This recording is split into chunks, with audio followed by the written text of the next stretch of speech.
The Conjuring Last Rites starts in the 60s when Mrs. Warren is pregnant with her daughter. I don't know why, but for some reason they think it's a good idea to go and talk about this case at the person's house that has a haunted mirror. And instead of thinking, you know what, you're pregnant, you can't handle this, the husband has her go down to the basement and try to communicate with the forces there and to see if she senses the evil that could be there. And so when she realizes that the mirror is kind of calling her, she touches it, it cracks, and somehow now this demon connects to the baby. So much so that the baby comes early. Fast forward to the 80s, and now obviously this baby is a grown woman who has had visions her entire life, not only because her mom has these visions, but now also because she is connected to this entity from literally the day of her birth.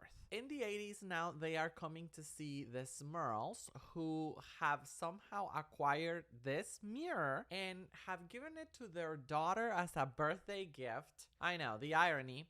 And now this mirror is starting to cause trouble at their house. So the Warrens are so scared that they don't want anything to do with none of this anymore. They want to stay separate from the supernatural world and they're trying to live common lives. Their daughter is having more visions now that the mirror is active again. And so she is drawn to this mirror and she ends up going to the Smurl's home. And she essentially forces their hand and now they have to help this family. So that's what this movie is about. This movie came with a lot of positives. Of course, we have the true story of the Warrens inspiring the events in this movie, and the effects are very on point. There are some parts and elements that are very scary. I feel like it came with a few negatives for me. For example, the story of the Warrens in the movie is a little confusing. Like, they claim that that was the first demon they ever encountered, and then they didn't want to confront any demons after that, but then they still have a career. So I'm sure there is some explanation somewhere about this, but I feel like if you just watch the movie, some of these facts that are just thrown at us are kind of confusing and